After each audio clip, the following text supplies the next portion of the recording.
If you're from New York, you know what it is. Hi, guys, and welcome back to What's On Tonight. Today, we will be reviewing Hulu's anthology series called Into the Dark. And for those of you who don't know what Into the Dark is, it is a horror anthology that consists of 12 films per season. There are currently 2 seasons out, and a list of every film discussed in this episode will be in the description below, so feel free to check it out if any of my suggestions interest you today. Alright, let's get started. Since it's the holidays, it seems fitting that we start off with a Christmas themed anthology. A nasty piece of work is about two corporate employees and their wives who attend a dinner party at their boss's mansion, and shit goes sideways real quick. Stepping into this film, I really thought I knew what it was going to be about, but every 5 minutes this shit slapped me in the face 5 times and said, bitch, guess again. People are dead, but they're not really dead. The bosses and his wife are absolute psychos. There are strangers in the walls watching them, and both men are pitted against each other for a fight to the death for a fucking promotion. Everyone is getting shot. I swear to God, someone gets shot every 10 minutes. It's absolutely nuts. But one thing for sure is you will never be bored. It's crazy as hell, but it still manages to be stupid funny. When I tell you this is one of the funniest things I've ever seen, I fucking peed myself 5 times. It's a horror comedy like you've never seen before. Don't get me wrong, it's not a masterpiece. It had its moments, and the ending will have you sitting there going, what the fuck is this? But this movie was a lot of fun to watch, and I thoroughly enjoyed it. It's about a 7.5 out of 10, which is very generous by my standards. So you guys should definitely check it out and tell me what you think. Next up, we have Pilgrim. Pilgrim is about a family that invites a bunch of Pilgrim reenactors to their home to reenact the very first Thanksgiving. But eventually, shit goes down when the actors refuse to break character and literally start reenacting all aspects of the first Thanksgiving, if you know what I mean. With a plot like that, I was expecting something crazy. But my problem with this movie is that shit didn't start popping off until the last 30 minutes of the film.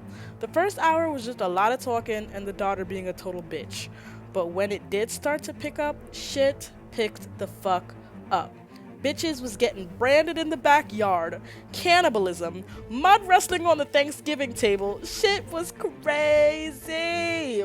But at the same time, you're wondering how the hell can this be happening in their backyards? Don't they have neighbors? Overall, I'd give Pilgrim a 6 out of 10. Next up, we have Uncanny Annie. This film is basically the Candyman version of Jumanji. A bunch of high school friends are hanging out on Halloween night and decide to play a board game called Uncanny Annie. But things in the game starts coming to life and slowly murks them one by one, and the only way out is to win the game.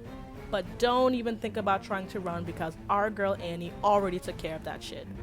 I thought this movie was genuinely scary at times. It's something you can't watch alone in the dark. The shit that started popping out of the game had a bit scared, and I loved every minute of it. This movie didn't offer anything original though, and it's something we've seen 1,000 times, but that doesn't mean we won't enjoy the ride. The writing was actually pretty good, so if you enjoy watching high schoolers running for their lives in Jumanji Saw Edition, I suggest you check this one out. 6.7 out of 10. Next we have All That We Destroy. This one is about a geneticist. That word took me like 300 tries to get right, but here we are, yes. A geneticist who's afraid that her son is becoming a serial killer, so she creates a bunch of clones in the image of the very first girl he ever murdered and have him kill them over and over and over and over to help him get out his Ted Bundy tendencies.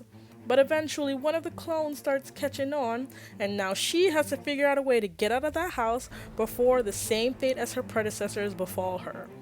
This is probably one of the most original plots I've ever heard of in my life. I ran to this movie with an open heart and an open mind, and it did not disappoint.